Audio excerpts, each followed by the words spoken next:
you understand? So let's just start with the first question, which says, what is the origin of the expression third world? I think I will start with the Ogas here to give us definition, just the background, so that we can understand what we are doing, and I think ideas can come out from it. Okay, well, question says, what is the origin, or the definition, explanation, just what was the origin of the word third world? third world? Going by it's actually a combination of two words, third and world. And in school, there's first, there's second, there's third, right? So that simply means a third world is not exactly a word that is third based on the origin. What led to the concept third world was actually during the time of Cold War, when there was Cold War, and somebody called Alfred Suave or something like that. Suave, yes. So the man, in the bid to want to class different worlds based on those that sided with America and those that sided with the Soviet Union. All right. So he classed those that sided with America as first world, those that sided with Soviet Union, that's Soviet Union mean that they believed in communist.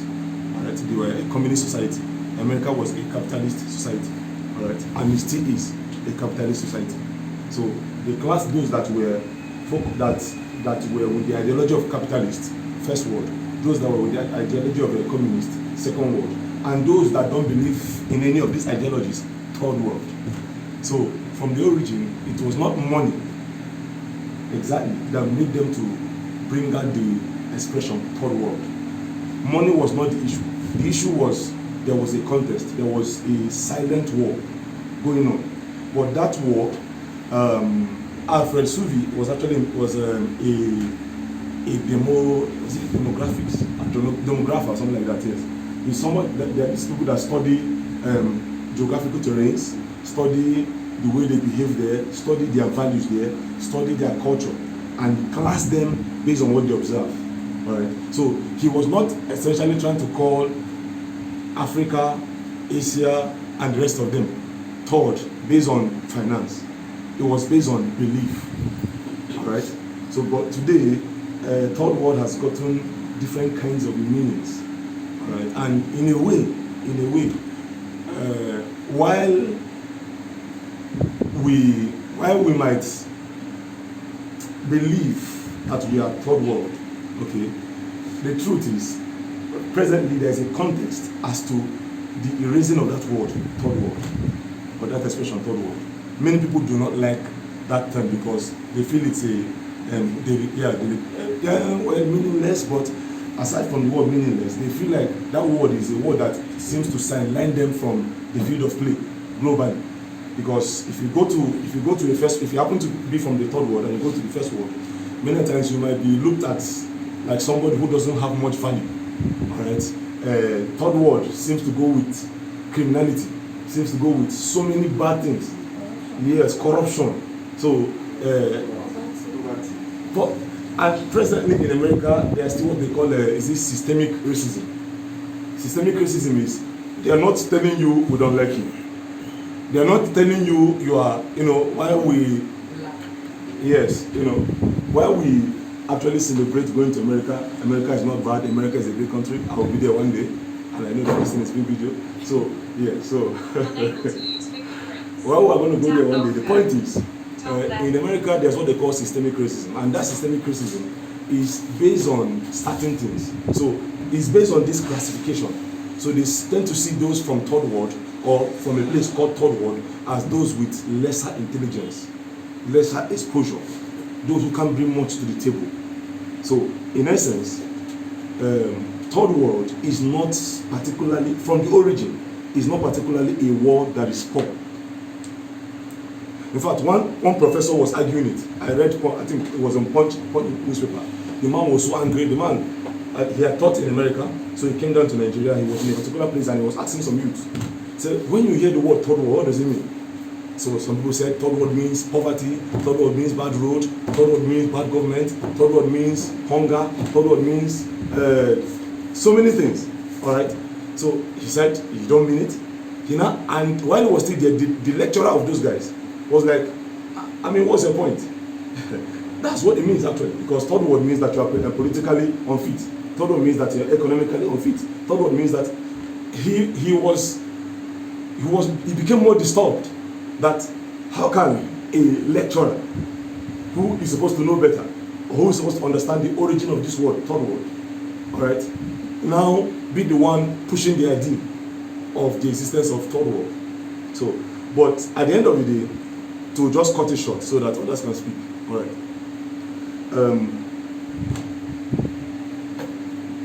Based on origin, third world doesn't make poor. Presently, the one that is more acceptable is either underdeveloped or emerging world. That's instead of calling us a third world, you can call us underdeveloped. Why underdeveloped? Because there's a level of development, but in comparison to others, it is not up to. All right. Imagine, or if you call it emerging world, like even China used to be classed as third world, right? But right now, there's a serious fight as to whether it is first or second. Okay, there's even fourth world. All right. In fact, comparing Nigeria to other third worlds, we do not qualify as third world. Let me leave it there. Can we appreciate that comment? Now, before on that note, I don't think we should be looking at or going back to the origin, the history. You know, when they were the people that actually supported Americans and all that. Let's bring it down to the belief we have now about it. The understanding we have about it, the underdeveloped countries and all that. Now, we'll go through this, then we'll bring it closer down to ourselves. How does it affect us as a person? So the next one says, how many words exist presently based on that definition? Based on research, we have 152 countries under the third world setting. I would have asked us, but the way it is going now, I think answers will be coming to open way, to pave way for the other questions that will come. So we have over about 152 countries under these third world settings, and Nigeria happens to be one of them. Like he said, Nigeria is supposed to be in the fourth world, but for now there is no existence of fourth world. We have the third world at the least. So Nigeria happens to be one of them. On that note, now, is the expression third world an appropriate tag for Africa, especially Nigeria? Is the third world an appropriate tag for Africa, especially Nigeria? With what we've heard, would you say that tag that is being given to Africans, the African countries, third world, especially Nigeria, is it appropriate? Is it right? What can we say about that? Based on you being a citizen of Nigeria and what you've heard, what can you say about this? Is the tag appropriate for Africa, Nigeria especially? No. Can you give me why, the reason why you said no? There must be a reason for saying no. Why did you say no? What have you seen? What can you say about that? Okay? You want to say something? Okay. You can sit down. Yeah, thank you very much. My name is Tai. The thing is that, for me, I didn't say no. It is very, very appropriate. Even if it's possible to put Nigeria at, I want to be objective. Maybe the sixth, listen, I will do it. I will encourage it. Because when I was coming, I'm just from somewhere now, because of the passion I have for this particular organization, I decided to come straight to me. So I was just coming. I reached Apumonjo. Then I saw one street like that, Kwara Street. It's not been tagged up till now for the past independence started, I think around 1960. Many years ago. Apumonjo is in the heart of Ebeda. Can you imagine? The heart of Ebeda is not been tagged. Even the drainage has not been done. Can you imagine? Think of that. Aye. Please, if we should put it for 60 words, I think we should. Please, I put one down. I'm telling you, my God. Look at up to now, some people are still throwing water, pure water, all these things. The moment they drink it, they will just throw it on the road, just like that. They cannot think of how they can just take it and put it in a very sensible way in the trash can. Thank you very much. Thank you very much, sir. Please, let's appreciate that comment. He's saying based on his experience as a Nigerian. So Nigeria will be tagged deceased among the deceased world. Yes. All right. We said no. Can we have yes, a backup point? I said no simply because what is affecting us is just some belief system. In the real sense of it, we have the potential to tackle China, to tackle whoever. For instance, what our lecturer was saying earlier when he was talking about that professor. Of course, our professors they are teaching in American universities. So meaning that we have the potentials. It's just one or two things that is limiting us. So the tag alone. Remember, they said I think in psychology, that's what they call law of belief. If you believe you can do it, you are right. If you believe you cannot do it, you are also right. So that tag, me, I'm not happy with that tag. So I want to say no. Okay. Please, let's appreciate the comments. Okay. On these notes, let me put in this. There's a saying that goes this way: seeing is what? Believing. So if we should go with that particular saying, so is it yes or no? Is it yes? But he said something. He mentioned the word believe, and that's what. And the topic here says over time. It's not just something that can just happen instantaneously. Yes, over time we can get better. We believe in Nigeria. We believe Nigeria can get better. Yes, how soon? Very soon. Very soon. Jesus they come. Very soon. Very soon. I was born when I did hear that. We still come, but still holding up. Believe very soon it will come. So very soon Nigeria will be better. Okay. Yes. So we'll get to this point whereby we'll be looking at what are those factors and all that, the thing we make Nigeria be.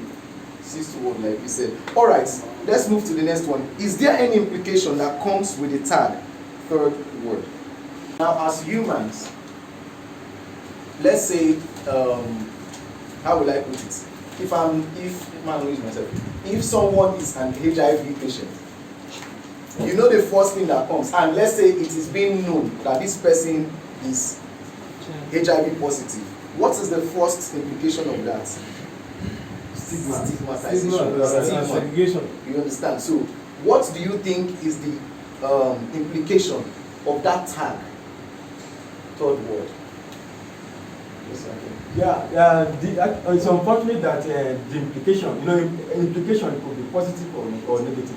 So, in this regard, the implication is negative.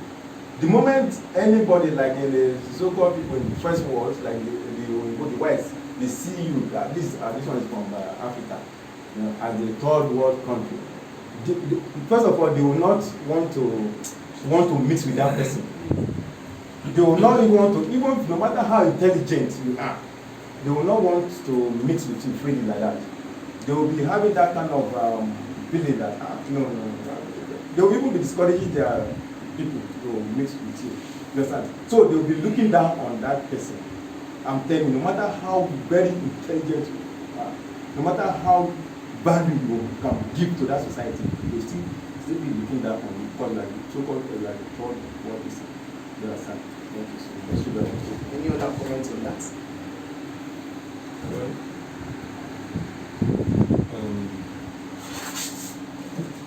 I want to read something to us. Just listen carefully.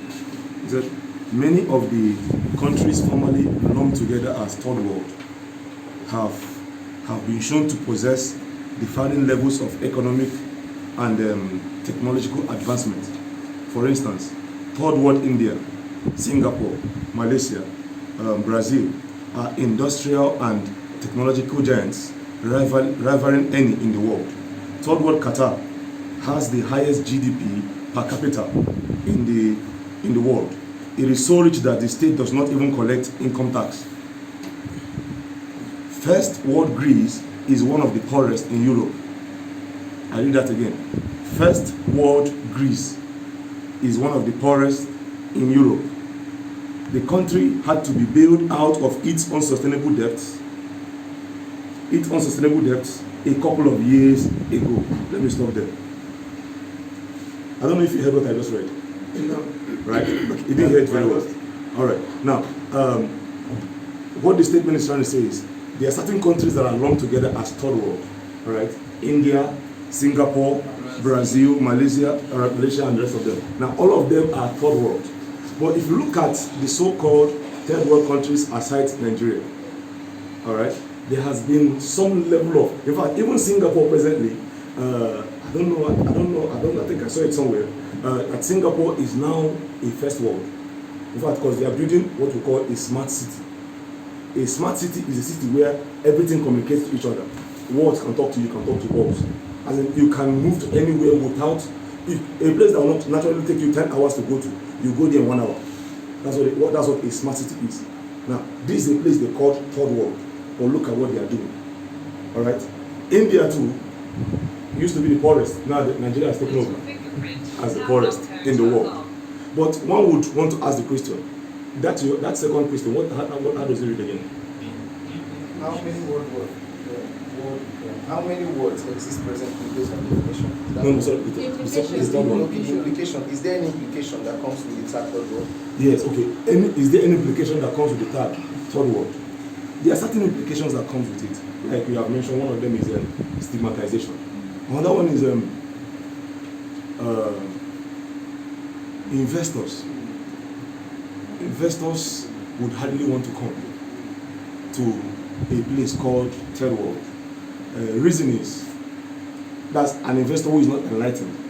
Reason is they feel that the environment is not conducive for wealth. And in a way, it is true. In a way, it is not true. How is it true? For instance, Nigeria. During this COVID-19 and a lot of things that has happened, and the government came up and made certain funny laws. What happened? Certain companies decided to leave Nigeria. We even heard that Twitter wanted to come to Nigeria, but Twitter decided to be in Ghana. Right? So now, big companies would not want to transact in third world countries. Why? Because the environment of the third world country is not good. But the market is good. But the environment is not good. What's the market? The market is, in a third world country, people consume more than they produce. People buy, people like to enjoy their life, flashy life. If I thought to myself this morning, imagine the likes of Davido, the likes of Whiskey, the likes of some of these guys now have very big amount of money. But what is the big amount of money doing for them? Nothing really, except for big lifestyle. None of them is thinking of industry. But if you go abroad, think of the likes of Jay-Z, 50 Cent. Those guys have big industries. In fact, it's even recently I noticed, what's his name? What's his name? Dibanj. Bengali. He just produced a PEF. Something like that. I think he was advertising it, advertising it to some of these big celebrities abroad. We understand that the market abroad is very heavy, but the truth is, having that tag, third world, kind of, in a way, restricts people from coming to invest in a country. And when there are no investors investing in the country might remain third world for long. So, yes, we're going to come out. We believe we will come out. But the truth is, if the environment is not right, even you that is in the third world, when you have money, tendencies are by the time they frustrate you, you might want to go and invest outside. One of the biggest challenges that people have, one of the biggest challenges that businesses have in Nigeria is that once they start, because of what John Obidi will call third world fence or third world demons, all right, third world structures. What does that mean? There are certain laws that are against your progress in Nigeria. Why they might seem to be for you, except you have what they call leg.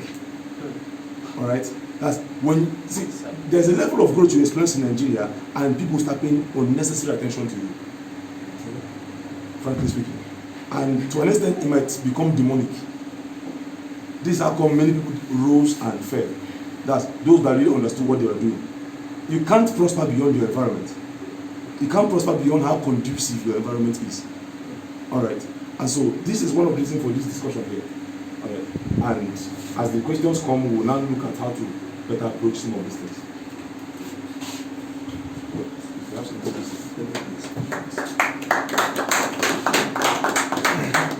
First of all, I would like to come from the perspective of academics. That's where I will come from. When we tag a country third world, you mentioned Singapore. There are students, there are agencies, there are bodies. There is proper monitoring of these institutions to ensure that whatever these kids or these students have learned are brought into reality. In a third world, you don't really give them that chance. So even a graduate in a third world goes to the first world, might be asked to stay extra 6 years for proper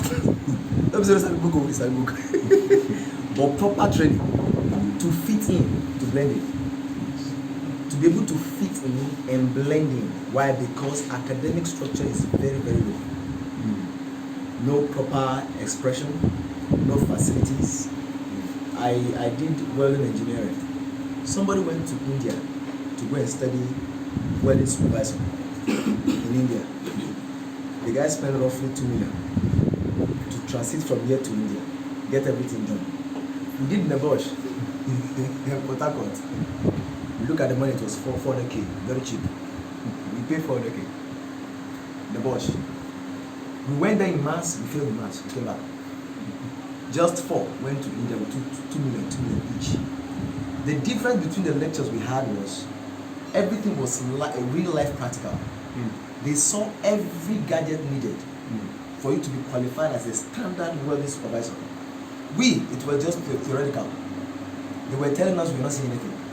So it was like we hear more without knowing what's going on. Now when we're answering questions, we feel well. Those who us went there, they were seeing it and it was well expressed. Now, at the point where the lecture was in the workshop, that's where the exam met them. They passed well. They did it once. 2 million. They came out. We spent for 400,000 in 2 different locations because I was taught. Where I'm going to mainly is every third world has one thing: academic stigma.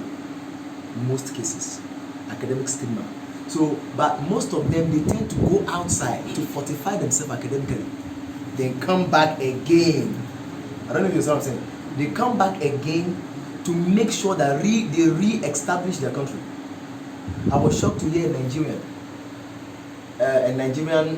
doctor, not in Nigeria anyway, by a Nigerian doctor, by operating a woman open, get the baby out, operate the baby out of the lumps, then seal the baby back, seal the mother back. It was not done by a first world citizen. This was done by a Nigerian. it was not well. Everything was perfect. The baby came out fine. The mother was perfectly okay. This was done by a third world citizen, not in a third world. Anyway. Okay, not in a third world. Not in a third world citizen, not living in a third world. He's a third world citizen getting his own security verification in the first world. So academic stigmatization is one that really holds them back. Many graduates in Nigeria are picking fruits in Canada. Many graduates in Nigeria are picking fruits in Canada, while their graduates there cannot pick fruit in Nigeria. I'm just using Nigeria as well as a third world. So the one thing I'm going to majorly is academic stigma. And if academic stigma comes in, the country really has stuntation in growth. There will be ideas. There are many ideas in Nigeria. Sorry to say, many ideas in Nigeria, many innovations in Nigeria, many creativities in Nigeria, but they die on the street. They all die on the street. There was a time the guy did the automobile, small one, at Ikotu. He shuttled it at Ikotu for 6 weeks. Nobody patronized him. Nobody invested. I don't know where they lost it. Maybe he has sold it out to a scrap. I don't know where it is now. He might have sold it out. There are many things you see online Nigerians are doing. There are many. But the system, just as you said, this third world war or third world demons will actually make sure that you are limited. And in most cases, before they can actually go out, is the day themselves need to get out. Before they can come in and bring people out. But you cannot stay in the well and start bringing people out from the well. You just try and you all go back. You try and you all go back. So the first thing is academic stigma, which we all have to overcome. Thank you, please. Being in Nigeria, we'll see now. Wow. all right. In fact, I am, how do I put it? I'm being enlightened. Thank you very much, everyone. Now, he mentioned a third-class citizen performing surgery in a first-class ward. Now, on that note, this question, let me ask this question to buttress what you just said now. Now, presently, what are the measurements of calling a country third world or underdeveloped or developing country? The measures, I'll start with bad government. You see, in a country where you have a bad government that just care for only themselves, they don't care for the masses that actually put them in that seat. You see, that country cannot grow. You see, and secondly, unemployment. See, after going to school, earning those degrees, you earn your BSc, your master's, your PhD. At the end, you see yourself teaching in a school and earning 15,000. No, it's not funny. This is reality. It's not funny. You see graduates, you see master degree holders, people with, great certificates, but there is no job. You see them riding Okada in the streets. When they speak, when you hear the way they speak, you feel like, hey, are you a graduate? They'll tell you, forget that, we don't put the certificate on one side, no longer finish us. That kind of country cannot grow. Like you rightly said, they don't value what they have. Nigeria does not value the people in it. When you don't value what you have, then you can't in fact, that thing cannot, I don't know how to put it, you can't benefit from that thing. If you check overseas country, their facility, their hospital, their educational system, everything there is standard. But here in Nigeria, we have poor, in fact, let's talk about it. When the COVID-19 issue arose, most of I don't think there is room for our government to fly out of the country. They will do it. They will do it. They will leave us to die there, and they will run to other countries for a good medical treatment. So the only solution is if there can be a change of governance. If those are governments, I don't want to say what is in my mind now. If those are governments at the top places can just have a change of mind, but I don't see that coming. Or if we can have a new governance, I think we can start with there. Thank you. Please appreciate this. She mentioned corruption, she mentioned bad government, unemployment, and all that. Well, those are factors. Those are the facts. Serious measurements. Poor educational system. Poor educational system. There are three parameters to measure the standard of a country: education, industrialization, and the economic sector. Those three are key. If they can be put appropriate places, then things will go well. Nigerians we have that, God bless us with grace. We have grace and others, but because of the educational sector, when you in other country where you can spend 5 years, spend 8 years, because of different factors coming in. Now that what the lecturers mentioned about a doctor can perform wonders if there are equipments that are necessary. But when there are no industry that are producing it, what they ought to do is start a technological development. They can't do it when those instruments are not around. For example, let's take the mechanics.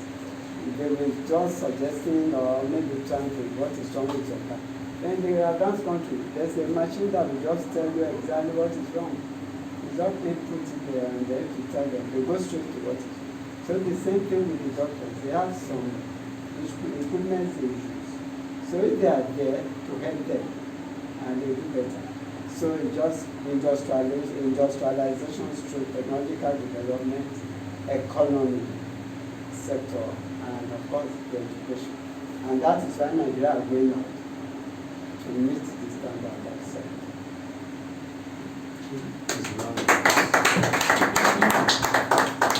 There is one thing I noticed today. Our comments, our response, our answers, they are aligned. You know, they are just linking to the next question. You know, and it makes it easier for us to understand what we are doing. Please, a round of applause for yourselves. We have so many measurements. We mentioned education, infrastructure, industrialization, economic factors, and all that. Also health and all that. So that will take us to the next question now. So saying all this, how many institutions or bodies are responsible for building the brand of third world or emerging world? Every Nigerian. Every Nigerian. Because if you are looking at how many institutions, you can't really mention. I forgot the name of was it Abraham Lincoln? I can't really remember now. He said Americans should stop thinking of what America will do for them, but rather what they will do for America. Now, the reason I said everybody is very simple. Taking a clue from what Daddy said earlier, when he was talking about economy, education, and industrialization. For instance, a lecturer in the university now, pressuring a young lady to sleep with her before she can pass it. That same lecturer will be blaming Buhari as corrupt. So what I've observed is that Mr. Tolu is in oil. He made sure he finished oil. Mr. Sanjo is in Agriki. He made sure. For instance, let's look at what was somebody that started it, lake rice thing, when he last with Kebbi government to produce a lake rice. I can't really remember very well now. Now, what I want to bring out here is very simple.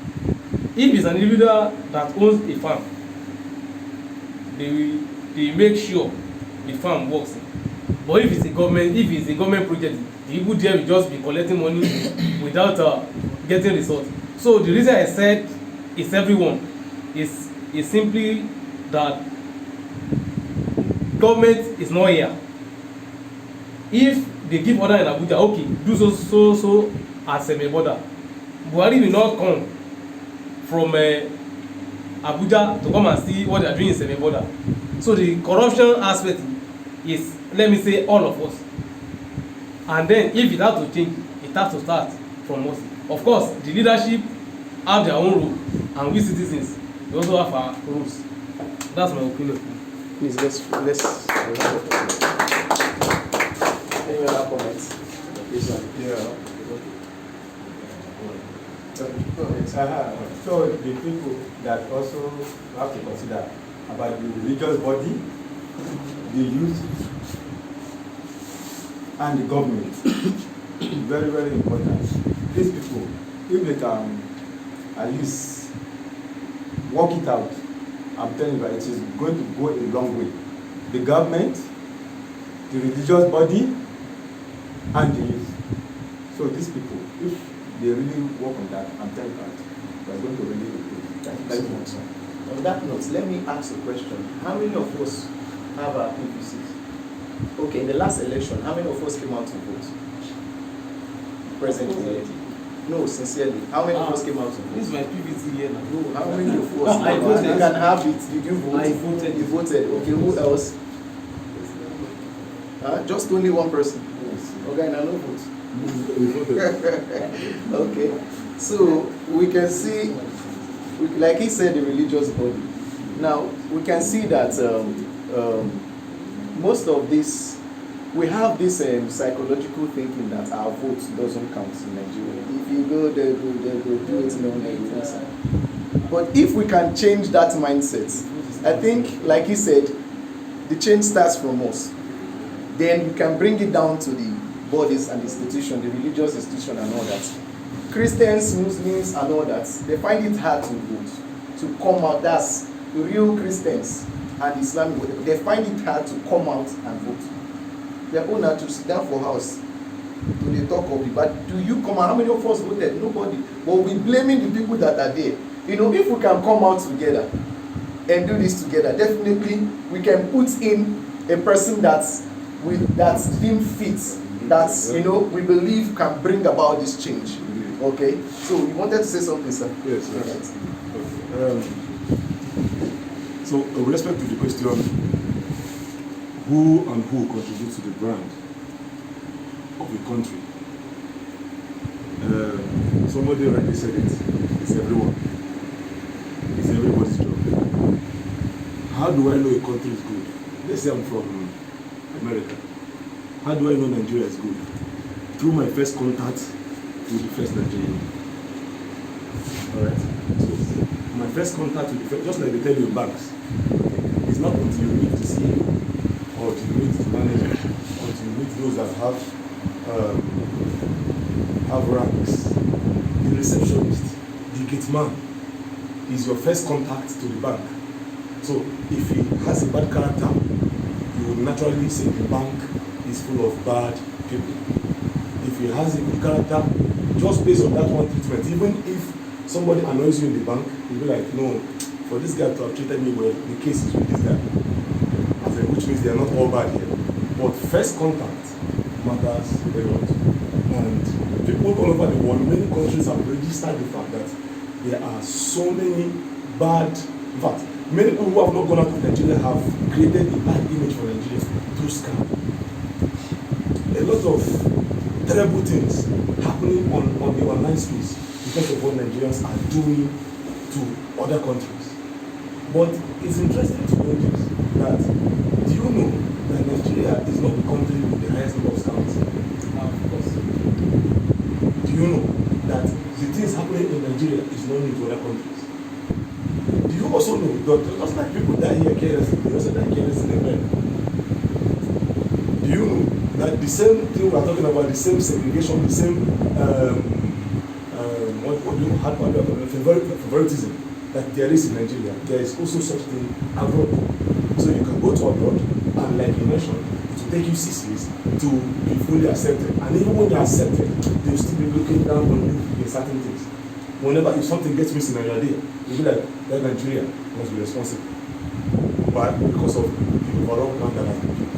But the another important thing that we need to know is, and that was the argument of that lecturer, that professor. He was like, if we say Nigeria is a third world country, and all the things we mentioned being the reason why Nigeria is a third world country, is also happening in other countries, in fact, in higher measures. For instance, China is the country with the highest number of scammers. But you wouldn't dare mention it to you wouldn't, no country would dare try to threaten China with that. You know why? Because China is actually sponsoring many nations. Nigeria, number one. You can't dare open your mouth and say China, if they collect their money, this country is closed. Yes, that's how bad it is, that's how bad the picture is.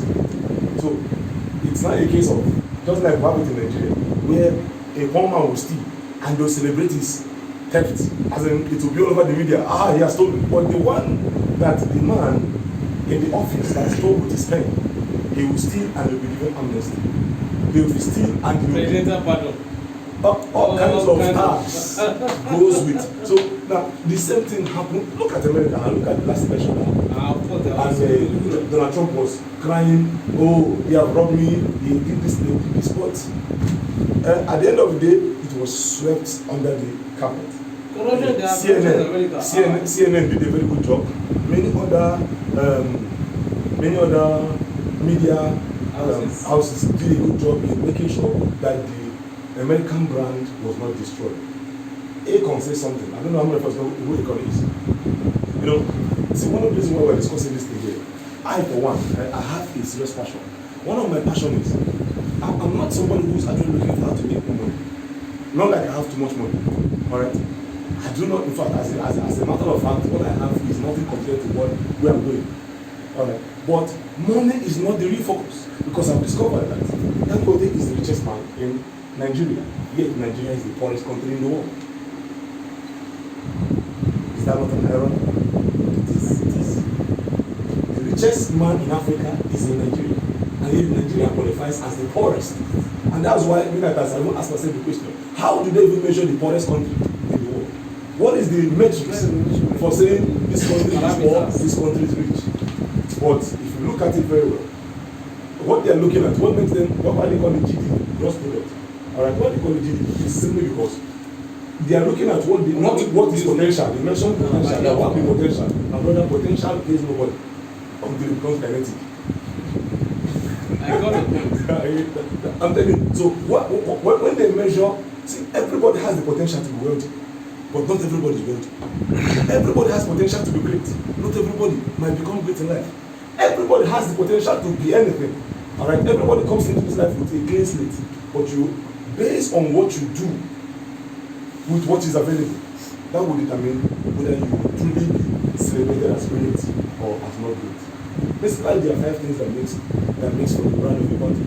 And he has mentioned some of them. One of them is the economic institutions. Alright, CBN. Alright, now the CBN mostly is actually influenced by the government. So We should not be. It should be a they different separate them very much. They ought to have their own mind separately from the government. Listen, please. One of the reasons why this thing is organized is not organized so that we can come and show ourselves that we know something. No. It's organized so that we can, from here, at least, we'll run minds and we'll have the right picture and the right approach to finance. And we'll have that right picture and right approach to finance. When you have money, your money will not become problem to Nigeria. There are people that have money in Nigeria that their money is the reason why many people are dying on social media. Some people have money, they are flaunting it so much that people are killing themselves because of what some people are saying on social media. You hear expressions like they get money, you know, who you be.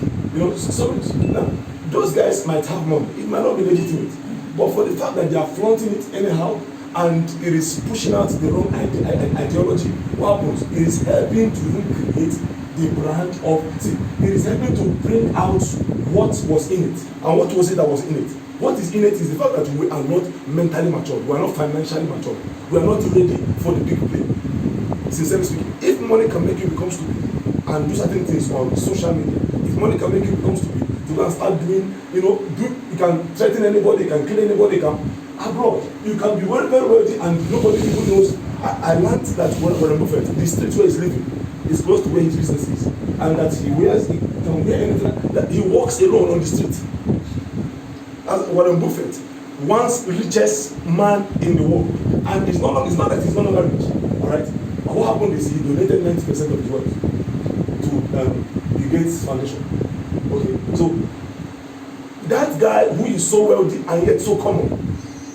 Now that's what makes a first world. A first world is not a first world so much because of the big things they have. No, there are certain ideologies that makes a first world, and that's one of the things that government is supposed to help us build: conducive environment, an environment where anybody can have a say. An environment where you can come up with your idea and you have many people supporting you to build that idea. Steve Jobs started his Apple business, all right? At a particular point in time, the company saw him as unfit and he lost his company. Now, this is the kind of thing that happens in the first world. In a third world, when you start your business, nobody can do it except you. And many times when you die, your business dies. But in the first world, even if they die, 30 years after, the business is still breathing. The business is still doing impact. So ultimately, government have a strong say. CBN, the economic institutions, they have a strong say, all right, as to what they do. You can't afford to be printing money anyhow. You'll be killing the economy without knowing. And a reckless printing of money. See, ordinarily, inflation is normal. We can't do anything against inflation. But we can do everything for inflation. Why? Because the economy, as me and you, by the time we build big companies, we become highly industrialized. All right, we put pressure on the economy so that there will be need for money to be printed. But when money is printed based on industrialized pressure, then that money has value. But when there is reckless printing of money just because of economic political pursuit, okay, I'm going for this one, so print money so that I can be able to win this election. I can win this election. And those they are giving the money to don't know that the money they are giving them doesn't have value. The more they print the money, the more the value our economy is. Interestingly, I was shocked to discover that they even buy the money, they buy what they use. As for them to print money, they buy what they use to print money. And I discovered that what they buy to print money is more than the money they are printing. printing. Yes. I mean, how foolish can we be? I understand that money must be printed, but when it's printed, let it be that it is value that engineered it, and not just printing for something like political agenda to become what or who. All right. So the third people, and like I said, I believe we will still say more to that. That's education. All right. The fourth one, religious bodies. Somebody rightly said that religious bodies. Listen, you can't remove the impact of religion from a society. But one of the things that makes a first word. Now, I would try to be very careful with what I want to say. One of the things that makes a first word is that they know how to ignore their religious bias, work together, and achieve the goals. They know how to put it aside. You are a Christian, put it aside. You are a Muslim, put it aside. You are this, put it aside. When we are here for business. When we are here for the nation. And based on what you are here for, we will achieve that particular stuff. All right. And so essentially, I believe. Let me just say it again. I believe the basic reason we are here is to hear some of these things, and so that when we approach anything we are doing in our personal lives, in our businesses, all right, we are doing it with the mindset that we want to impact this economy. See, yes, government has a key role, but me and you will have a solid role to play. And one of the ways we can play that role is to understand, first of all, that we are losing out based on that brand, based on that tag that is given to us. We are losing out. But what makes a first-class society is a first-class mindset. So I'll stop there. I will start with one of his quotes. How foolish can we be? I'll start with that quote. How foolish can we be? The truth there is, the question was, how many agencies are responsible, right, for taking Nigeria out of third world? Everything that was said is correct, but I'm going to go from the perspective. First of all, NUC. Second, NTI. Third, TRCN. Teachers Registration Council of Nigeria. TRCN. NTI, National Teachers Institute. NUC, National University Commission. So those three mainly. I'm not going to blame government per se. I don't blame my head.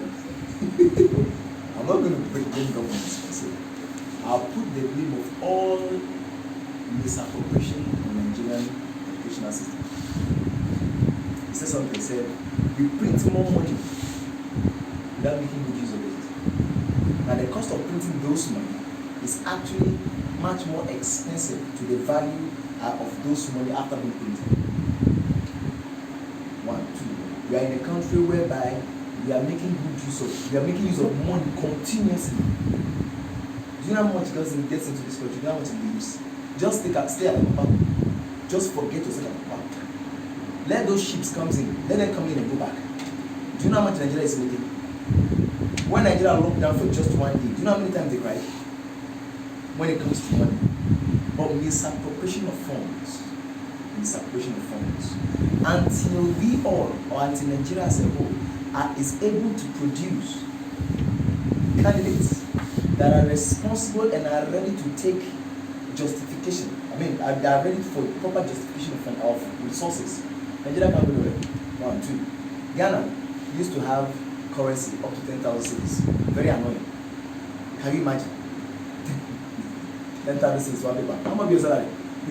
Now imagine they give you 20,000 as a salary, or 20,000 as a salary, and you fold 2 leaves in your pocket, that's your salary. And something happens along the way. What will you do? Ghana has 10,000 cities. As I'm talking to you currently, they have 1 cedis. They have that the highest unit 5 cedis. That they themselves they know the system. How they did I don't know. But this is brain. That's what I'm going to. Now, have you noticed that Ghanaians have reduced in Nigeria? Sure. They've reduced. They've reduced. Why? They ran back home. Why? Home is sweet. Home is now better off Nigeria. But before, we were all here. What are you doing here? Petty, stupid, miniature jobs. Mason, they're into mason. What's it called? Obiama, shoemaking, cobblings, off, all those things. That's what they do. But now they've left. Most of them have left. Their headquarters, Ejibo, Agege. But most of Masa and what's it called? Amai too. They've left. They've reduced the number. Why? The country itself has sat down and seen how can we bring this thing down? When I'm sending 10,000 cedis, let me break it down. 10,000 naira will give me, I think 1 point something million. As at 2010, cedis, 10,000 naira will give me 1 point something million in cedis. Now 10,000 naira, if you, my friend, we send good money. What's 10,000 naira? The money is nothing anymore. A friend of mine went together with 500k to do business spare parts. He said he took 500k, it's like 50k. It's like 50,000 when he got together. It was like 50,000. It was like 50,000. The money has no value. This is where I'm going to. When the system of academics is right, even if the president tells you to do something you know would deter your advice. Many people don't know how to advise in this country. Many don't know how to advise. We only know how to follow instructions to them as a fool. You can't advise. That's one. 2, our teachers that are actually teaching us don't even know what they're doing. If you go to orientation camp, there are coppers that cannot, in fact, let me break it down. Let me break it down from there. But the truth there is, on a sincere note, I'm going to hold NUC, I will hold NTI, and I will ask us to also hold TRCM. Because before a teacher, how many teachers do we have now that are registered? Before you can be a teacher, you should be registered. How many teachers do we have that are registered? That's 1. 2, when a child gets out of school, are they qualified enough? We have B science that are already into classrooms. Already in classrooms. We have B Ed that are not in classrooms really. Some of them are advanced. The whole academic system is just like this. This is what you went for, this is what you're doing. This is what you went for, this is what you're doing. This is what you went for, this is what you're doing. Everything is just upside down. So the system its own cannot settle. The system on its own cannot settle. So if government wants to start tackling all these things, to be sincere, they will not find it easy to work on. Let's be sincere. What this man said, everybody, I stand with that word everybody.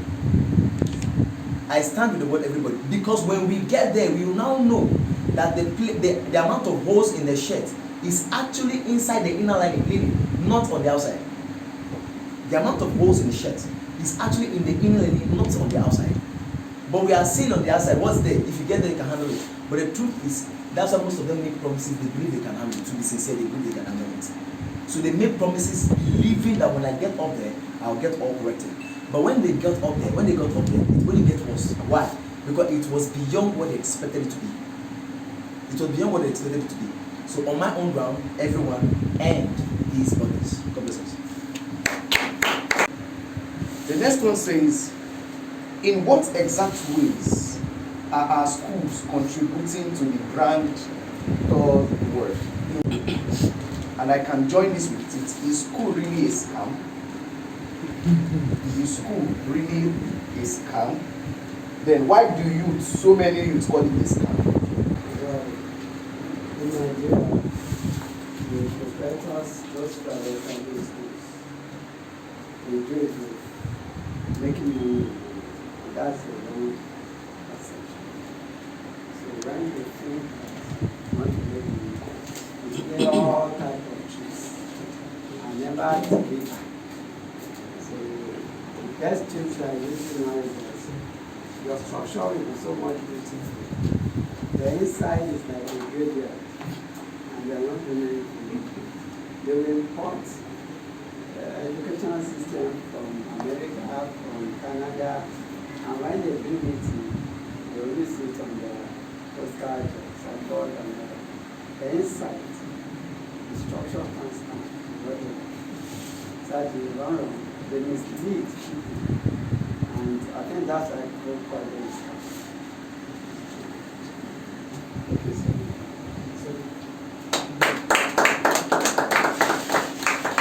Sorry, sir. That word school has come. I once heard it from a student, and to be sincere, it was coined out from music. Music. I think one of these American songs where they say school has come, scam. But the funny thing, the person that said school has come went to good school. Very good school. Went to a good school. Graduated School with has masters. come. The problem with Nigerians as a whole is we follow trends without Know the origin. Thank you. That's the problem. We just follow trends. We don't have proper thoughts about these trends. We don't evaluate. We don't censor them. Is it raining? Yes, let's go. Is it raining? Yes. And we even bring it out to church. So that's just it. For me, that particular trend there, or that particular tag there, school has come, is from music. 1, 2, but the truth there is school is not a scam. It only depends where you are standing, your perspective. That determines whether school is a scam or not.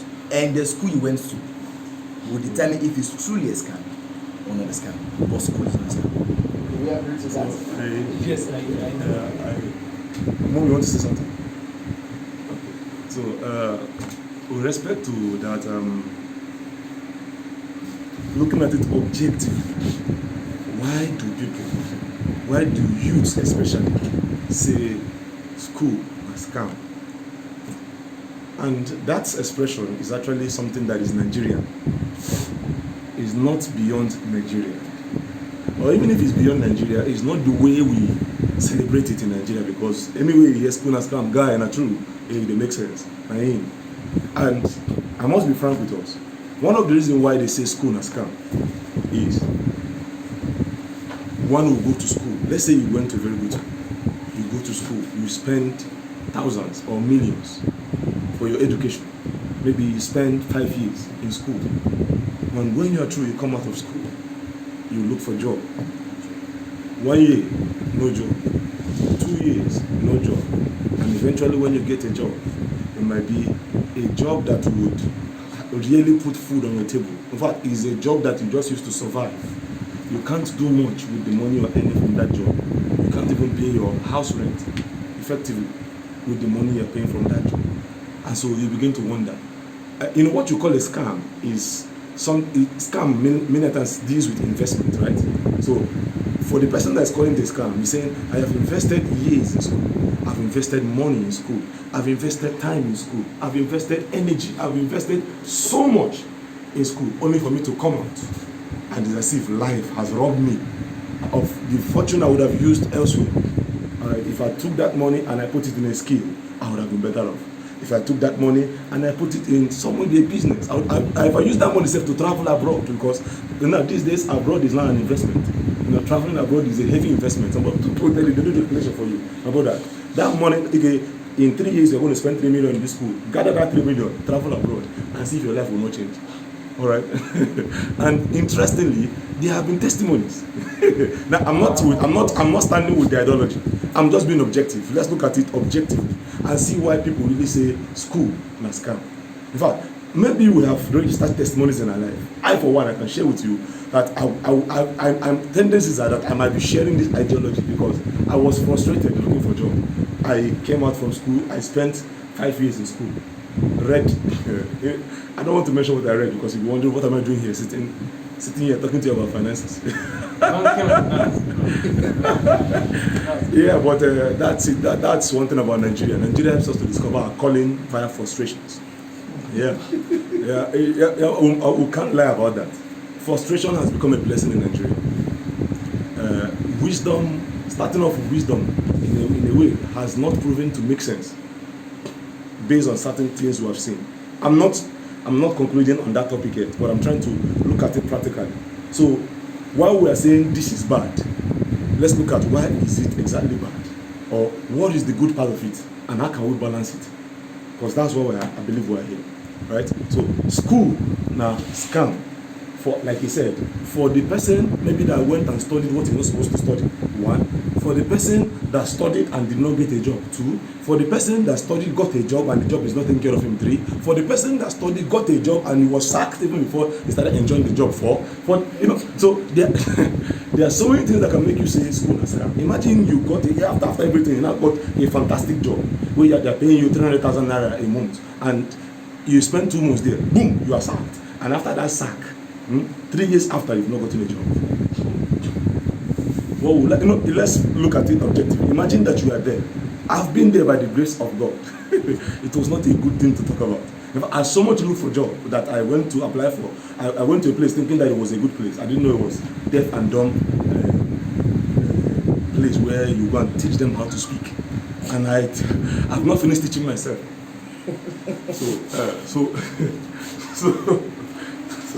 So in a way, objectively,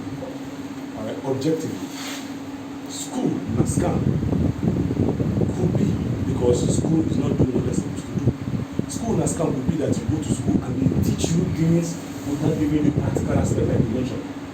So you can call that place you went to a scam. Those guys spent 2 million, went abroad, and they learned something, and now they are doing good with what they learned abroad. But they get cheap, 400,000 naira, and a bundle of them, a bunch of entities that went to that place, came out, and they were like an eyesore. In fact, they were regretting having spent the 400,000 naira, not of the time they spent on there. They learned nothing that they can apply. I mean, how can you go to school, you learn something that you can't put to work? What is the meaning of that? And you spend 4 years to learn nothing, to just pack information in your head. You know, the reason why they say certificate no longer makes sense, certificate no longer makes sense, certificate makes sense is because, not because certificate is no longer valid, but because people have certificate they can't defend. You studied anatomy in school, but you can't identify any part of the body. I asked you, what is this? This one you're telling me it is no, you call it one thing or the other. It doesn't make sense. No, so frankly speaking, it doesn't make sense. And it's a culture. See, the point is, we do certain things without thinking in this country. It's as if all of us work like robots. We are very ritualistic, we are very religious in approaching things. People have been going to this thing. There has not been. One of the reasons why I was celebrating my Igbo brothers, is one man told his son, listen, Oga, I went to school and I stopped in primary. And after I finished from primary, I started business. Today, I'm a billionaire. Oh boy, yeah, I have the money to take you to the level of education. But young man, as long as in this country, your school will not go beyond primary. After primary, enter my business. I will show you how to make billions. After all, that's why I go to school. Now listen. Now we have to make it very practical. All right. So that when the man said, when I heard that thing the first time, that was this guy, the person that I'm talking about, was my fellow as in Wuji, the same primary school. So when his father took him out of, I was like, why? Today the guy is doing well. His guy is commanding. He's speaking well too. All right. In fact, one of the reasons why school and scam, school especially in Nigeria, is, this idea of a part-time just became, we're not celebrating it, But before, the ideology is go to school, kill yourself in school, don't do anything else. But look at abroad, where the place where we're celebrating, people are going to school and working. So by the time you are through from school, you already have heavy financial exposure. Actually, you're no longer, you go to school in Nigeria, you come out, and you need to go to another school, financial school. How do you go to that school? By failing and failing. After frustrations, you start asking questions. Through questions, you now start finding directions. That's why many times they say it is scam. But in the real sense, school is not scam. School is valid. Very valuable. I mean, listen, how do you defend yourself? No. See, when you don't go to school, there's a level of financial bliss you can command. But when you go to school, for instance, writing a business plan, how can you write a business plan? Well, you can tell me, yes, I'll employ somebody to do that for me. And how do I know that the person that will do it for me knows what he's doing? Because people have lost money trusting others. So before you trust somebody, you know something about what you are trusting him. That way you can prove, okay, he can really, how do you prove he knows what he can? Is it based on what somebody says? School is very valuable. School is, don't let nobody lie to you. Don't let nobody rob you of your destiny. Don't throw your destiny into a trash can. School is valuable, even in the third world. Elon Musk, let me round with this one. Elon Musk was in the top. In fact, Elon Musk came from South Africa. I don't know if it's Cape Town or so. Today, Elon Musk is the richest man in the world. And anytime I think of Elon Musk, I'm overjoyed, frankly speaking. One of the things that gives me joy, White Alright is not making that money in a third world country. He's actually making the money in a first world. In fact, he opened his mouth and said this thing. He said, if you had been in a third world country, nobody would have heard that he existed. It's one of the gains of being in a third world country. And this is one of the reasons why people don't do businesses in a third world country. Now, please listen. Why? We are not against Nigeria by creating this topic. No, we are actually for Nigeria. All right. So there's an ideology of going abroad, doing something abroad, any money, and coming out to Nigeria to do something in Nigeria. But do you know one of the challenges with that? Listen, there's what they call early retirement. Have you? Early retirement, right? One can retire early. Early retirement. How do you retire early in life? Early retirement does not mean retirement to inactivity. You are highly welcome, sir. Early retirement does not mean retirement to inactivity. Early retirement deals with you being able to stop working for money and start living the kind of life you want to live and pursuing the vision you actually have. All right, that's what early retirement entails. So you going abroad. All right, you go abroad, you spend all your life abroad, you spend 30 years abroad, and you come back to Nigeria to come and invest after having spent 30 years abroad. My question is, how do you make it? Have you noticed that many people who go abroad and come back to Nigeria to invest end up massive failures? No, please, just understand where I'm going. There are people that have made it. For instance, Allen Onyema, owner of Apis, he made it. All right, yes, he made it after having gone abroad. But check those that went abroad and then came back and made it. Check how they made it. Most of them didn't spend long time there. Now, the same concept that goes with going abroad and coming back and doing something goes with early retirement. So, what's the question? 3 in 1. 3 in 1. Yes. It's school scam. Yes, it's school So, scam. yes. Why do many youths call it scam then? In what ways are There was the first one. in what way are school contributing to the brand third world? Yes, in what way? And I've mentioned that already. Frankly speaking, our schools, some are trying, but I must be very frank with you. Some of our schools are not doing fine. And I love some of the things he mentioned. He said there has to be a proving system to allow for people to open school. I shouldn't just come and open school. Alright? I shouldn't just come and because I have money. Yeah, this might affect me because I once opened a school. It might affect me. And also saying that you must go to you must have a certificate in education. Yeah. That guarantees nothing. You can't be satisfied. It guarantees nothing. Frankly speaking, what I believe one of the heavy criteria to having a school, apart from maybe having that education or having a background education or having a friend someone that can do that, is having a vision for the school, having a vision that would bring out brands from the school that would better represent the country. Most schools are money oriented. Most schools are, I don't want to mention my school, but if you check my Facebook, you might see there that my school I went to, they didn't, frankly speaking, they are not doing fine.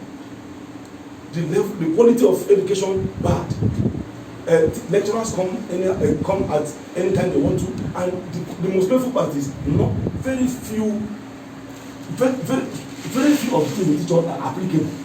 One man said the curriculum they are using in school, in most schools these days, are 40 years curriculum. The curriculum has expired 40 years ago. They are not updating themselves to the latest curriculum. How can I go to school and learn engineering and I can't pay for it? Let me do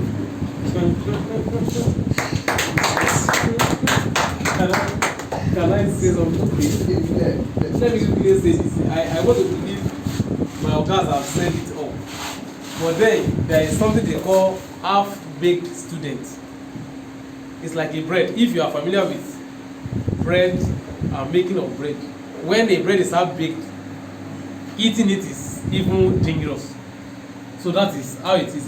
Like the example of copper my oga gave earlier. There are so many people they can't even tell you the meaning of NYSC. Imagine somebody, primary school, secondary school, graduation and whatever, went for NYSC and cannot tell us the meaning of NYSC. I mean, that's a serious thing. So the like Mr. Nayo said, school has come. Depending on it is a yes and no, depending on the perspective you are looking at. The half-baked aspect is that our universities, our educational bodies is kind of how do I put it now? Because even JAMB, for instance, if you know it is now leggy. A man was sharing this was on Wednesday. Yesterday is out on Wednesday. A man was sharing with me his experience when he was in school. Somebody started school and then at year 4, only for them to tell him, guy, you don't have admission in this school. Of course, I can call the guy to testify if you want me to call his right. How silly can that be? Somebody is doing 5 years course and at year 4 you are telling me he doesn't have admission in that same school. He has been paid good. So these are the things. So and then people that finally are able to graduate, they can't get job. Personally, what I studied in school, God will help me. Let me just say I'm not using it in this sense. So it's now go to certificate, like Mr. Hughes taught us. So it is the certificate that's now trending, that is getting results. And what matters is the results, sir. It's not really the effort. Imagine a football team play very well, but it didn't score.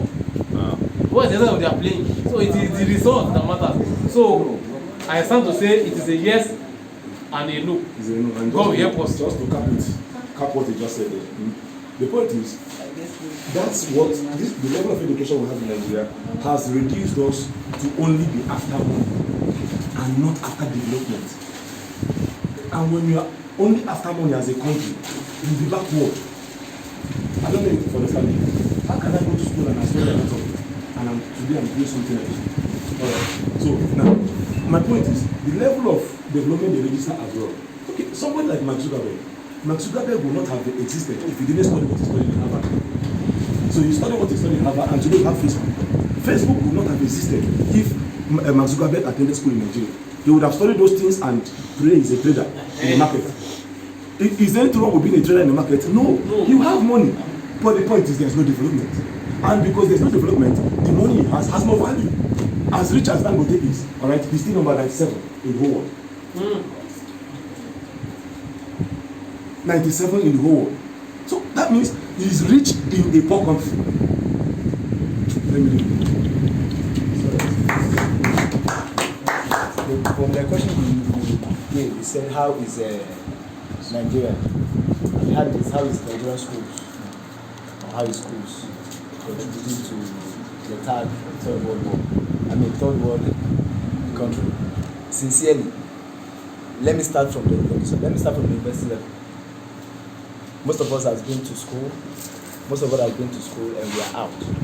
And prior to our exit from school, we are all asked to make projects. I'm sure. Now we did projects. We sought materials. Yes. In the process of looking for projects, I for one came to last week to get projects based on my topic given. I saw projects. I saw projects abandoned. In fact, as a matter of fact, we gave 3 copies. I don't know how many you gave, I don't know how many you submitted. 3 copies. Yes. I submitted 2, I held 1. One I don't even know where it is to date. Then I was busy doing it genuinely. Passionately. Following the processes involved. Doing everything, preparing questionnaire, going out. I thought that is how it's meant to be. I did it. Now until one I submitted and I was told rubbish. The first page saw an error and it was cancelled. As a matter of fact, they tore the whole project and asked me to start all over again. I did that twice. The third time, an elderly man called me and said, Tazan, see, you die here. No, wait. If you die here, go and get a sampled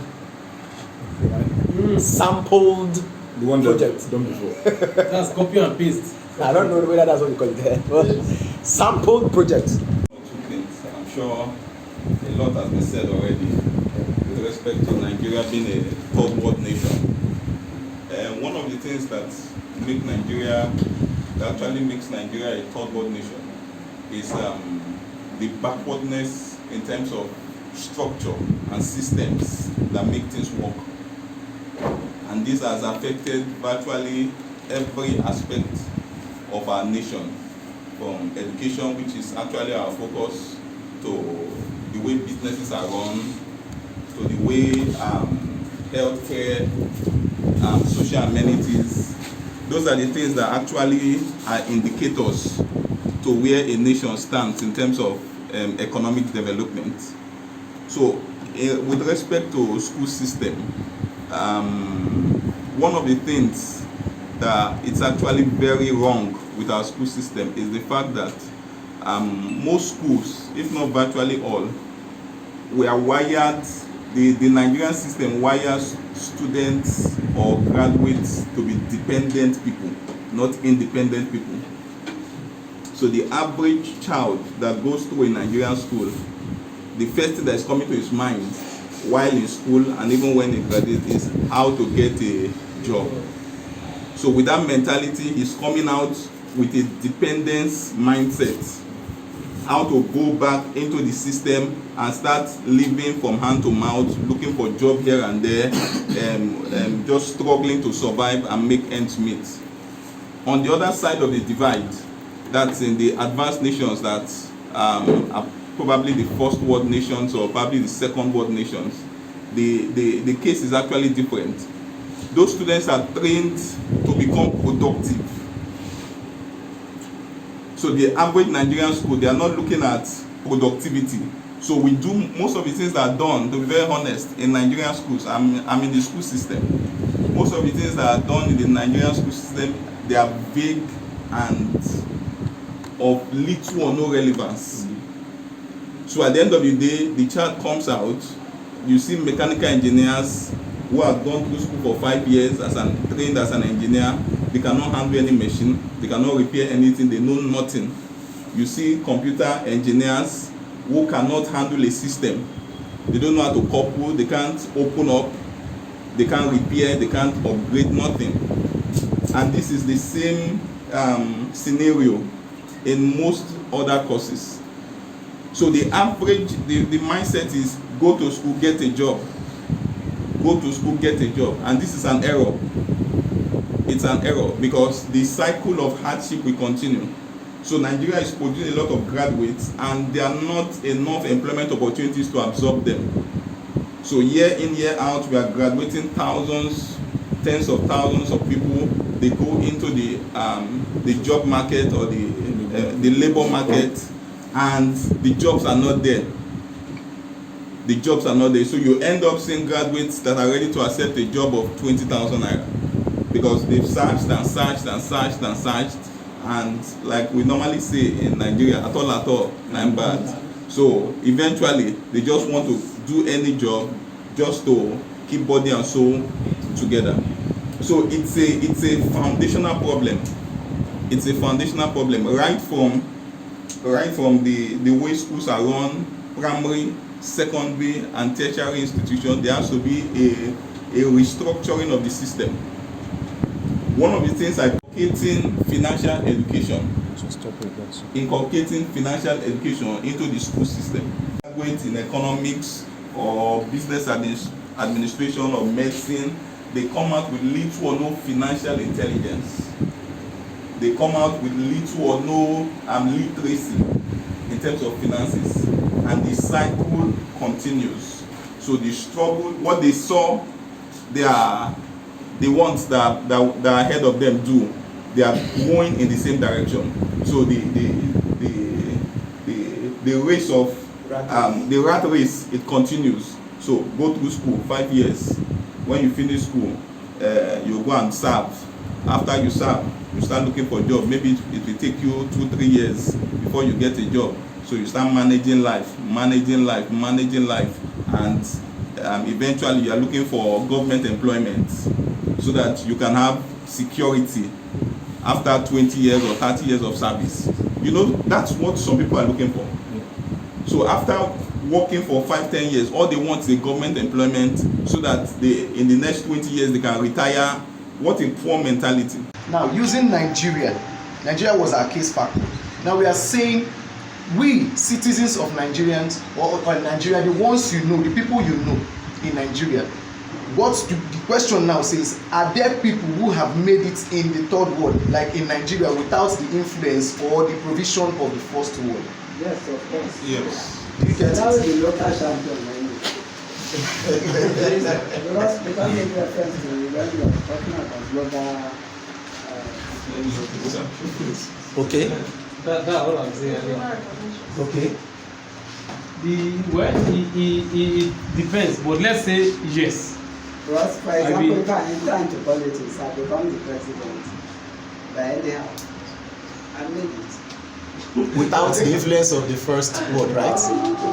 Even if you become a councillor, in your ward, you have made it in your ward now. For instance, there are councillors that have not even been to Benin Republic. There are councillors in Nigeria that have not even been to Benin Republic. Not talk of.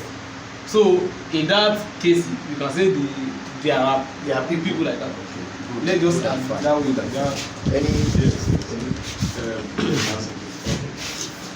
Are there people that have made it in the third world without the influence of the first one, and without the backing of the first one? Number one is you. Have any of you been Has any of us here been sent by America? No. Directly in America. Yeah, no, I mean directly. I know indirectly, maybe what they are doing to the country, or maybe the business. But directly. But directly, no, right? Are you making it? Of course. You are making it. Confident they are making it. Confirm. Confirm. Now, what am I?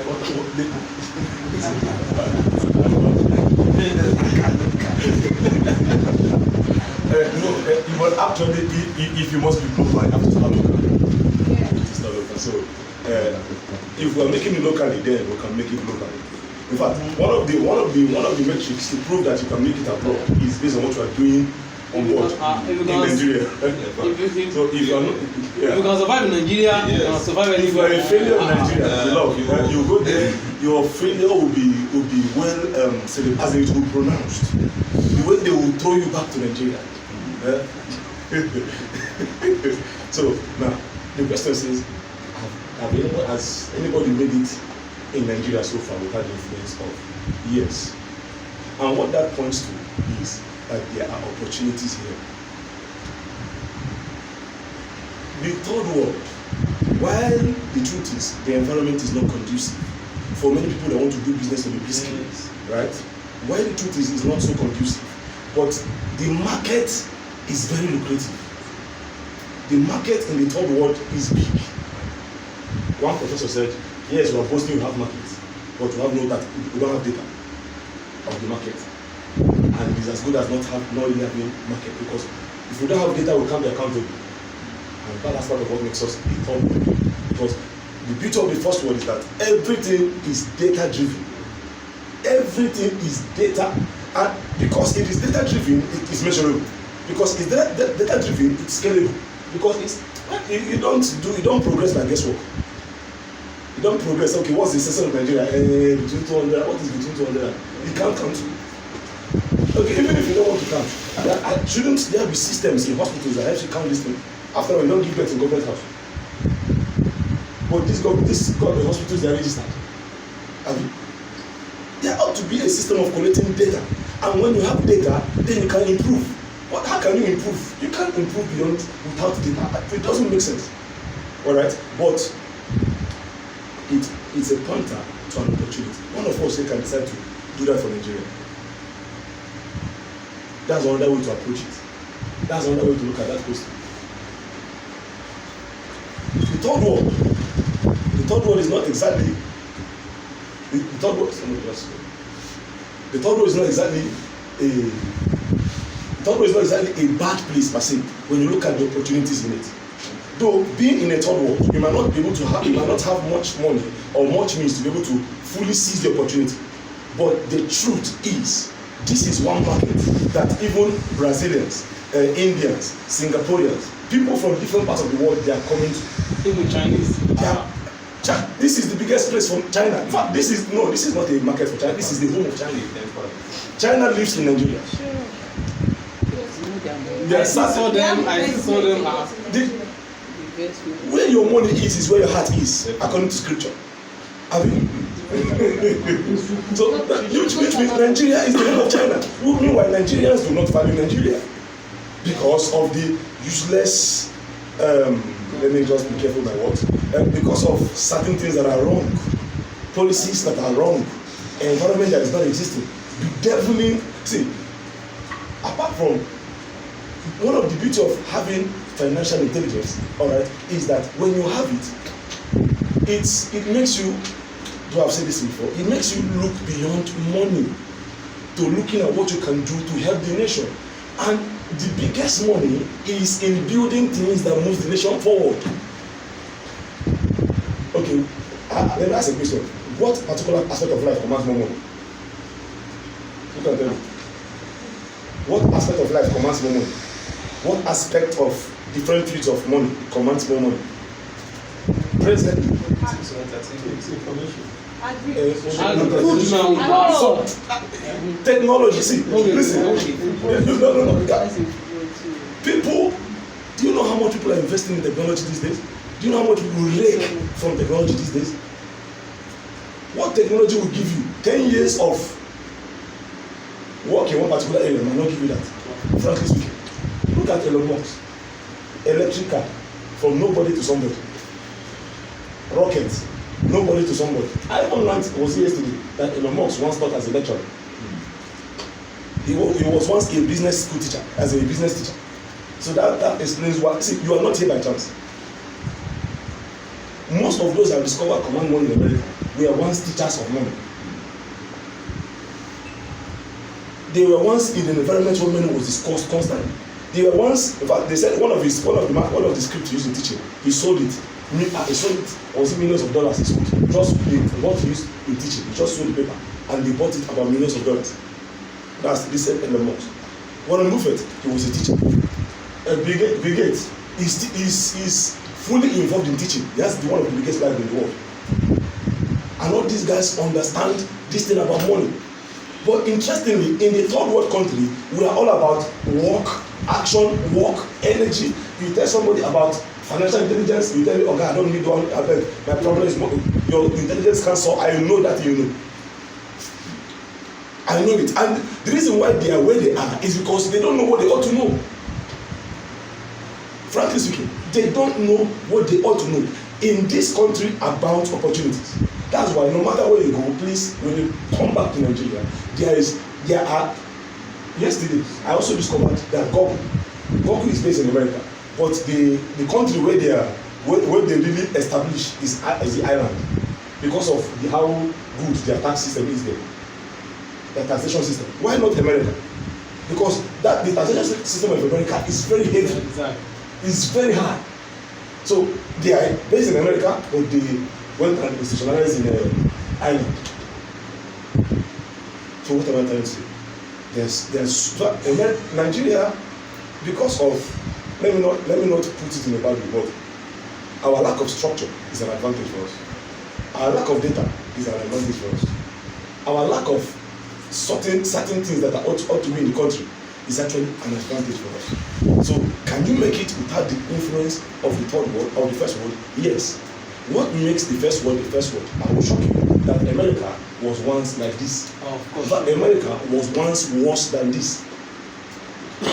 But it took a first class mindset to be able to move a third world America to a first world America. One of which was the same thing. One of the chief architects of poverty in would handle that ongoing because this is a series, right? But one of the chief architects of poverty in Nigeria is some of the things that is being dished out from the altar. Some of the things that are being dished out by tribal men. Those things help to systemize poverty. Those things help to make certain areas where there ought to be progress, there's no progress. Why? Because certain things that are very abnormal in the first world. Now, please, let me say this. We're talking about first world and third world. It's not that we're trying to model America. Well, we have our own unique identity. We have our own unique identity as a country. But there are certain things, like that lecturer said, I mentioned about the lecturer that was very angry at the concept of third world. And one thing that lecturer said that everybody agrees with is, there are certain things we can model from them, but it's not everything we can take from America. For America, it's just a fantastic brand. There are certain things that are happening in America that don't make it to the media. Certain things that are going wrong in America that don't make it to the media. So essentially, to drop my own point, essentially, one of the things we should take home from this meeting, all right, is yes, we don't have environment. Yes, we have so many problems. Yes, we have leadership problems. Yes, there are so many things that are going on in this country. But yes, there are opportunities in this country that can make you rich. When I say rich, I mean literally rich. The only thing is, when you grow big, then you need to understand the game of power. That's what making Dangote. He understands how to play the game of power. So apart from understanding merchandise, when he got big, he knew that when you're big, some of the trend politics in Nigeria is when people become big, they enter politics. When they become big, they enter politics. Why? Because they are trying to protect their business. It's not supposed to be so, but that's what we've come to see. So you can still make it in Nigeria. Thank you. Let me just add or just address one or two things that Mr. Nayo said.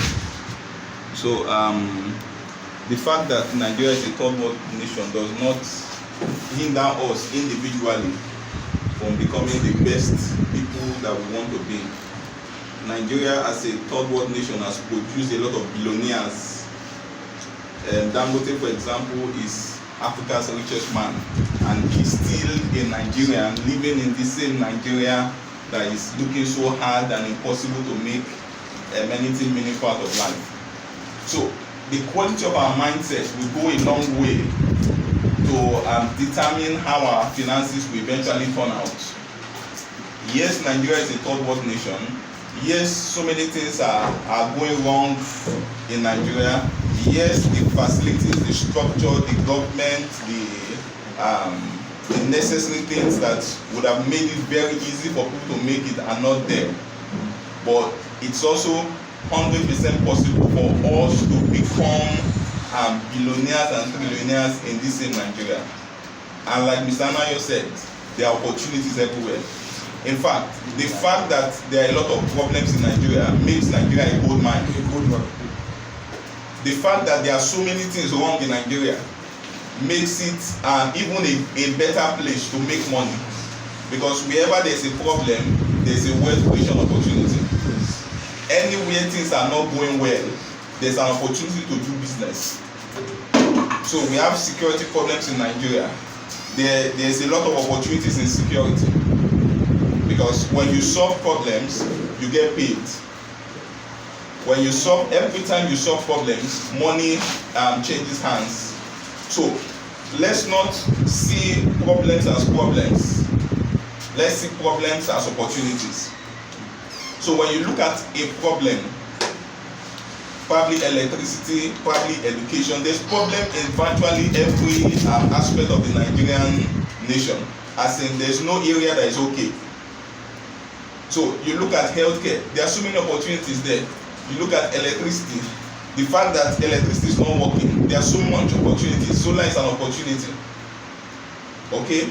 So look at what you can do. Like someone said, don't think of what your nation can do for you. Think of what you can do for your nation.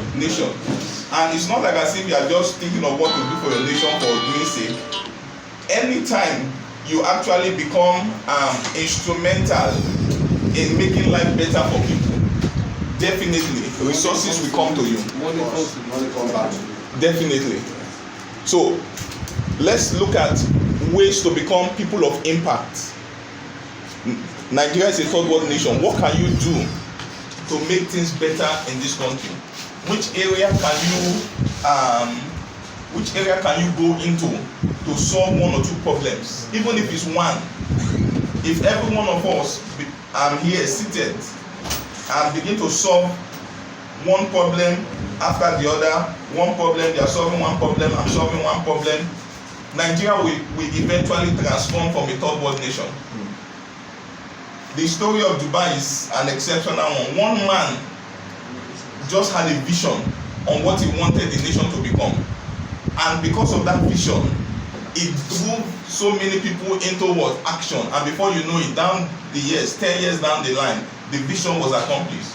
So Dubai, that used to be like a desert, is now like a place where everybody wants to go to. Why? Vision. He saw opportunities even in the things that we are not working. So if there's something we must go home with today, is that don't accept the lie that people don't make it in Nigeria. Don't accept the lie that Nigeria is hard. The reality is that Nigeria is a land of opportunities. And if anybody can make it in Nigeria, you too can. So go out there and become people that are making things work. Those things that are not working, find how you can start making one of them work. Those things that are not going well in this country, that is making us a third world nation, let's proffer solutions. What can you do as a person to rewrite the narrative in this aspect, in educational system? We talked about, we've said a lot about the educational system. So much is wrong with the Nigerian educational system. What can we do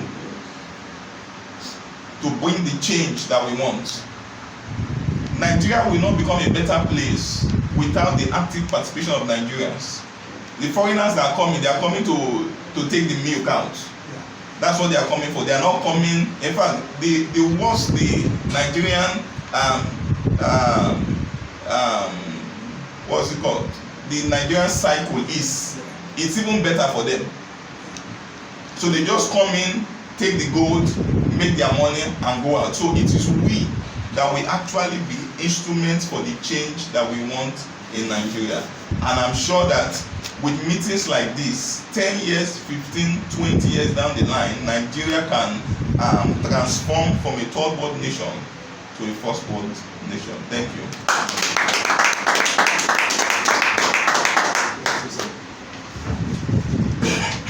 So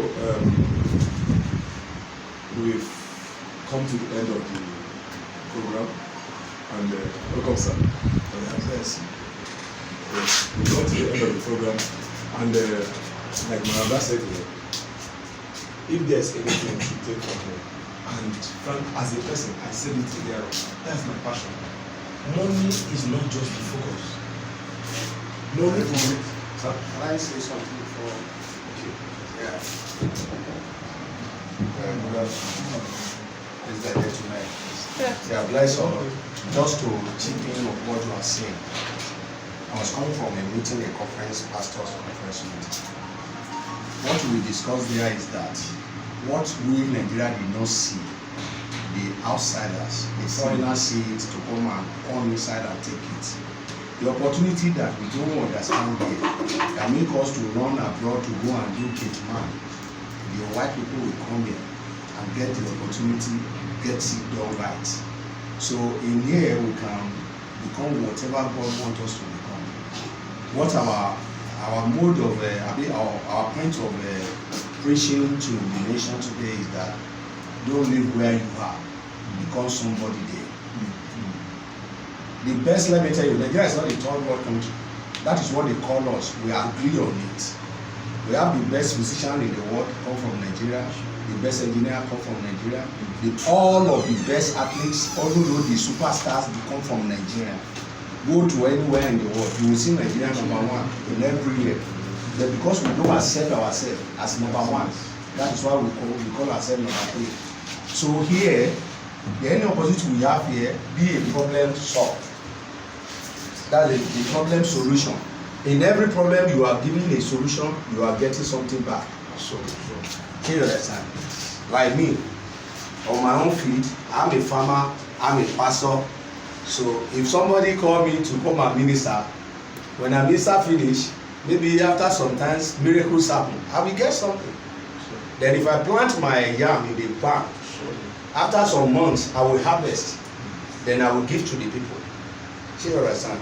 Then what I'm just telling, and the reason why I like the welcome groups like this is that you are preparing Nigeria for the better future. And let us be the foundational member. Don't let us be somebody, I mean just Agbero or somebody that we are calling people inside the bus. So let us be the owner of the bus ourselves to drive it together.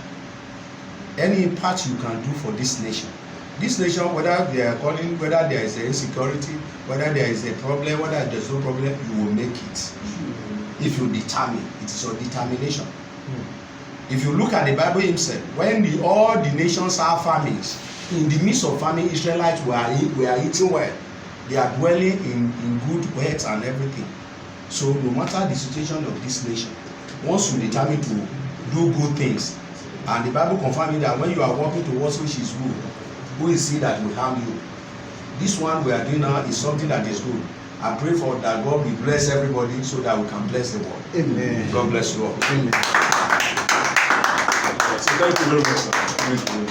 So like I said in rounding, like Daddy said, there is so much to be done. We are not going to claim that we are blind to what's happening in the country. We are not blind to it, right? But we can make it in spite of it. In fact, as a matter of fact, we are born for such a time as this. All right. Yes, it is true that first world influence cannot exactly be overruled. You can't rule it out, frankly speaking. You can't see. They are so strong. They are so. Listen, if we want to be free from the first world, it might take us almost 100 years. You know what?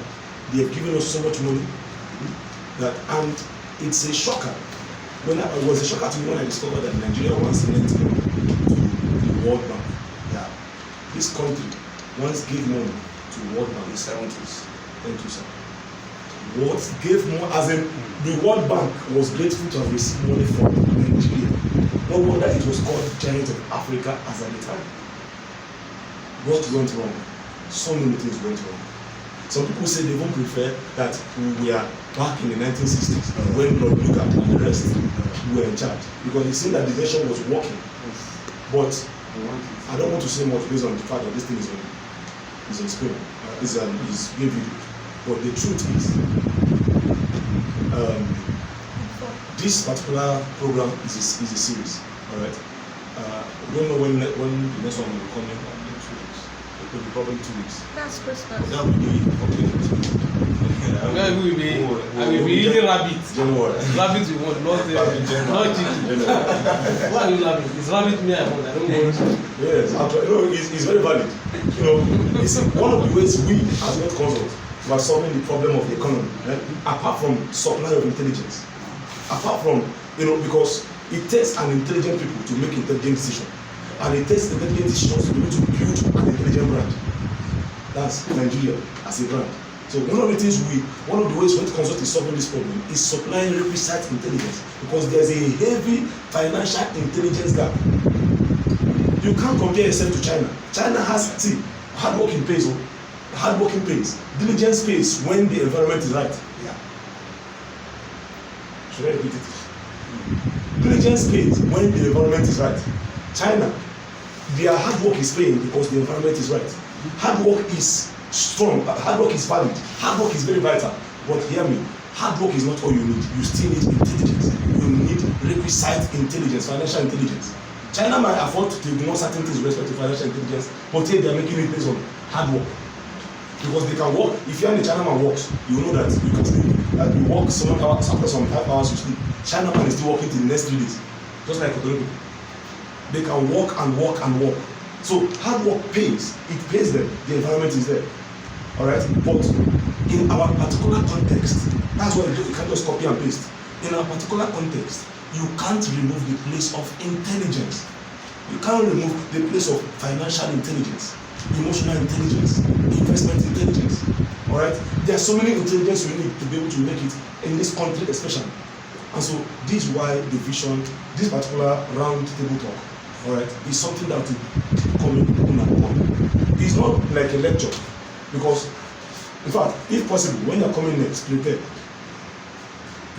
You know why? Because this will be put on YouTube. Everybody will see it. So the wisdom, the ultimate wisdom might not come from this table. It might come from here. All right. So we want to together help this country. All right. We want to create awareness. All right. No one man can build a nation. It takes collective effort for a nation to be built. So, and everybody has unique experiences. Everybody has unique concepts. There are some ideas in your head that only if you share, you might, after sharing to put it on YouTube, somebody might become more interested in that particular idea, financial idea, as to what to save this country. Nigeria might call you.